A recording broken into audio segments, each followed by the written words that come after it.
Bonjour, on est le 4 septembre 2017. En fait, je voulais vous montrer ici mon potager à la maison parce que à chaque fois je fais des vidéos après avoir désherbé. Donc je vais vous montrer à quel point je laisse tout pousser n'importe comment avant de désherber. En fait, je fais tout le temps comme ça. Là, je vais commencer à désherber quand même parce que je peux même plus marcher à travers. Mais bon, sinon je laisse comme ça.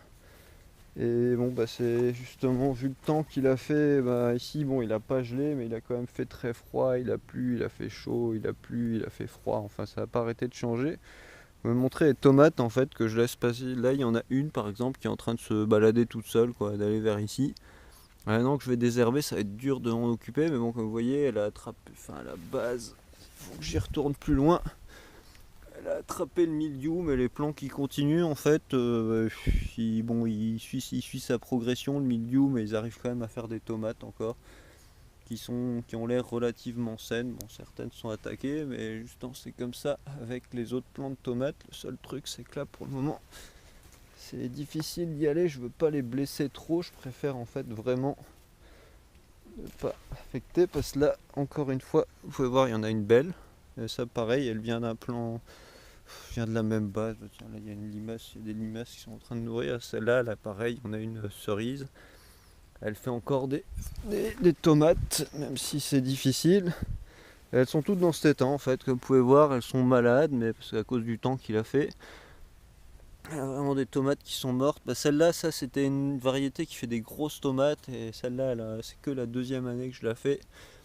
Et là, elle a vraiment pas supporté, donc mais bon, encore quoi, elle arrive quand même à continuer pour le moment, donc en espérant qu'elle fasse une belle tomate. Sinon, bon bah, je récolterai ce que je peux, mais c'est pour vous montrer quoi, dans ce fouillis en fait, je laisse les tomates aller à ce point quoi, juste pour vraiment qu'elles aient la vie la plus sauvage possible. Vous allez voir, c'est difficile là aussi, je fais attention parce que ici, il y avait des concombres là en dessous. Ouais, là, ah non, ça c'est encore une tomate. Ah bah tiens, là aussi il y a une tomate. Ici il y a des plants de concombres qui avaient aussi la vie très dure, mais je crois que ceux-là ils sont carrément morts. Parce que là c'était vraiment trop compliqué. Il y avait aussi par ici, ouais, je crois qu'ils sont tous morts là. Ouais. Là, il a fait son chemin mais qui arrivait, enfin si, ouais, il est encore au bout, mais ils arrivent à faire aucun concombre cette année à cause du temps, donc j'espère peut-être qu'ils y arriveront. Là il y en a un autre qui va par là. Après celui-là, le bout il est mort, donc je sais pas, enfin bon. Ouais, pour vous montrer, ben, en attendant au milieu de tout ça, ben, là il y a des haricots grimpants que j'avais plantés comme il y a un mois, enfin semés. Sans eux, il n'y a pas de problème avec ce temps-là. Et tiens, là, sans vouloir, j'ai un haricot grimpant qui monte sur du maïs, mais ça montre à quel point c'est pas fait chez nous pour faire ça, quoi, parce que le maïs il est encore trop petit alors que le haricot grimpant il est déjà en haut. Là, il y a aussi une plante de ricin magnifique, quoi. C'est super, c'est bon à savoir, elles n'ont pas besoin de. Ah tiens, il y a un animal qui l'a mangé, donc c'est pas toxique pour tout. Ça, c'est intéressant à savoir ça. Ouais, je découvre avec vous en fait. Mais bon, les ricins, c'est bon à savoir, il n'y a pas besoin de les planter en intérieur, ils peuvent germer dehors. Bah, ici, il y avait les dernières pommes de terre que j'avais plantées il y a 3 semaines. Ce qui m'en restait, bon, c'est juste je savais pas quoi en faire, donc je les ai quand même plantées, quoi. Pour le coup, elles sont très tardives, mais bon, voilà, ici, il n'y a pas eu.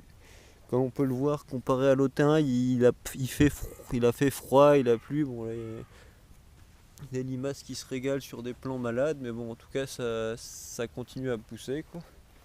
Et là, au milieu, pareil, il y a encore des tomates qui essayent tant bien que mal de continuer leur vie. Et vous voyez, en fait, elles partent complètement, quoi. Elles s'éloignent complètement de la base, elles vont à leur rythme, mais en fait, les bouts, ils sont encore en très bonne santé, donc elles ont quand même une vitalité qui commence à être très intéressante, parce que bon, les autres années, quand c'était ça, l'année dernière ça allait déjà, mais il y a 2 ans, impossible qu'elles aient résisté à un temps pareil, quoi.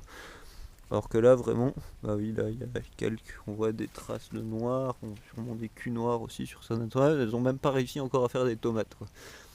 Celles-là je les ai mises très tard, mais c'est à espérer qu'elles feront quand même une ou deux tomates. Là c'est vraiment juste pour avoir de la descendance, parce que celles-là, elles ont la vie vraiment sauvage, quoi. Et ça, justement, ça c'est encore une variété. Je sais pas si elle fait des. Enfin, là en dessous. Enfin bon. Et sinon, aujourd'hui, moi, je suis juste allé voir parce que j'ai planté une vigne qu'on a pris chez la grand-mère d'un ami dont la maison a été vendue. On peut d'ailleurs ranger ça. Et sinon, tout ce que je voulais vous montrer encore, bah pareil, là il y a un romarin en fait qu'on a récupéré chez sa grand-mère, parce que les romarins qu'on achète dans les magasins ici, ils résistent pas à l'hiver, alors que celui-là ça fait je sais pas 50 ans qu'il existe, quoi, qu'il était là-bas. Et donc bon, il y avait 2 plantes, donc moi j'en ai pris une, l'autre elle allait dans le grand potager. Et j'ai aucun doute qu'il tiendra. Faudra peut-être que je l'aide quand même un peu, parce que celui-là je veux pas le perdre. Parce que comme le thym de l'autre, là, vous voyez, il y a il est là le thym que j'avais installé, c'est un thym de la région aussi, et celui-là il résiste très bien, quoi. Enfin il pousse sans problème. Et dans ce bac, ce qui est sympa, je viens de découvrir aujourd'hui, j'ai en fait la plante couvre-sol idéale, je sais même pas son nom. Mais celle que j'ai ici, en fait je l'ai laissée parce qu'elle me plaisait bien. Et c'est vrai que c'est toujours pareil, parce que là vous voyez il y en a plein, et en fait là j'ai dû désherber pour planter le romarin aujourd'hui, et pour l'enlever c'est très facile, quoi. Il n'y a qu'à tirer, elle n'a pas des racines très profondes, et c'est pas non plus trop dense. Donc du coup elle est facile à désherber quand il y a besoin, et elle couvre bien quand il y a besoin aussi, parce que s'il n'y a pas trop de lumière, en fait là ici j'ai enlevé plein de liserons, et je me suis rendu compte qu'elle est en train de s'installer de partout en dessous. Elle est là. Et quand il n'y a pas beaucoup de lumière, en fait, il n'y en a pas beaucoup, mais dès que si elle est là et qu'on laisse la lumière venir, ben, petit à petit elle s'installe en dessous de toutes les herbes. Donc en fait, tout ce que je dois faire ici, c'est attention, quand je désherbe, à laisser celle-là. Parce que celle-là, tôt ou tard, elle va tout recouvrir. Bah, comme ici, elle commence, quoi. Elle est toute petite, donc c'est super intéressant. Malheureusement, je ne sais pas le nom de cette plante. Donc, parce que comme ça, elle pourra me couvrir mes haies de groseilliers, et j'aurais plus à essayer de désherber en dessous. Parce que bon, le but c'est justement, comme ce bas ici, je désherbe jamais. Il n'y a plus rien d'autre à part cette plante, et elle dérange pas, elle laisse tout le reste pousser comme il faut. Vous pouvez voir, il y a des oignons qui poussent à travers, il y a le thym, il y aura le romarin, bon, la sauge si elle est quand même dans le bac. Il y a même une asperge là encore, il y a une autre asperge, enfin elle ne dérange pas les autres plantes.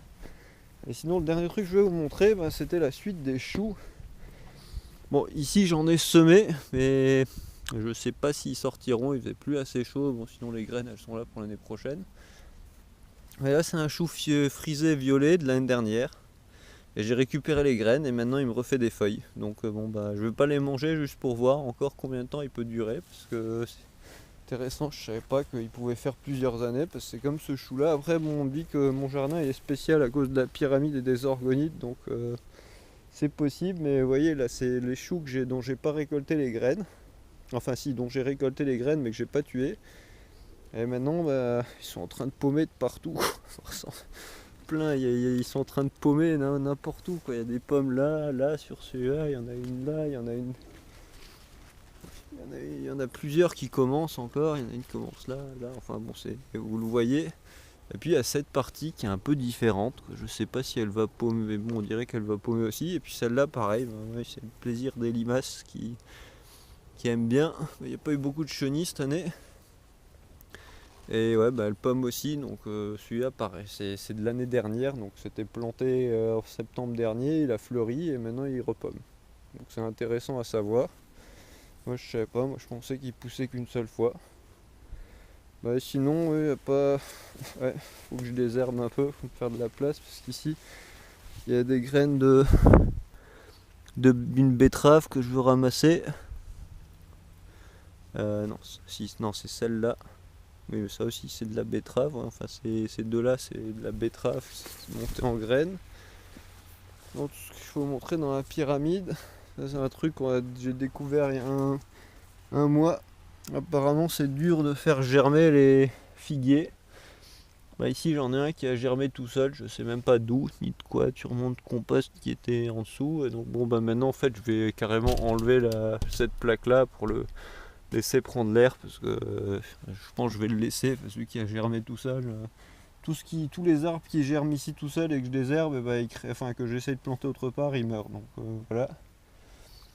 Sinon là il y a une tomate, des poivrons, parce qu'il y avait un peu de place, et ici au moins je dois pas désherber. Donc les trucs ça c'est un citronnier, je les aide pas, hein, j'arrose rien, je fais rien, quoi. Bon, mais Mais justement, la pyramide, elle a vraiment un effet vraiment énorme sur les plantes, quoi. Comme celle-là, vous pouvez voir ses feuilles. Je sais pas, c'est pas du pissenlit, mais un truc du genre.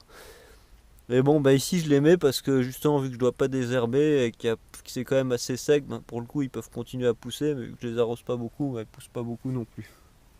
Sauf ceux qui sont ici un peu dehors. L'année dernière j'avais mis du basilic ici et il avait bien aimé. Bah là c'est à peu près pareil. C'est rigolo, il y a eu des conditions compliquées. Donc en fait il a complètement. Enfin il a commencé à faire plein de fleurs pour faire des graines. D'ailleurs il y en a là des graines qui sont prêtes. Et puis il a recommencé à faire des feuilles et à repousser.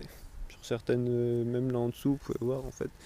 Il recommence à repousser. Donc en fait je pense que c'est de nouveau installé qu'il a fait des racines en dessous. Ah, sinon, dernier truc rigolo, on va voir aussi les tomates protégées sous l'abri. C'est celles qui résistent le mieux. Mais ce qui est rigolo, c'est qu'avant il a fait très sec. Donc elles poussaient pas du tout pendant plus de 2 mois. Elles étaient toutes chétives, toutes petites. Et là, avec les grosses pluies, eh ben, elles ont commencé enfin à à grandir toutes plus ou moins, même si elles sont petites, elles ont vraiment grandi beaucoup. Et du coup, vu qu'elles sont quand même protégées, ben, elles peuvent pousser bien maintenant. Parce que maintenant, en fait, je les aide pas, je les arrose pas, donc il faut que je les force à essayer de faire des racines profondes. Et là, elles avaient vraiment eu du mal à cause qu'il faisait sec. Et là, elles se développent, mais bon, là aussi, vous voyez, ça fait 1 mois qu'il y a le liseron qui est de partout, quoi, qui grimpe de partout. Donc ça, je vais essayer de herber aussi. On a une là derrière aussi qui fait des mini tomates rouges, enfin moyennes, mais normalement elles sont censées être plus grosses. Donc je vais un peu les aider quand même là, parce que là le liseron il commence à avoir une taille. Ça c'est un peu absurde, quoi, je peux pas laisser ça.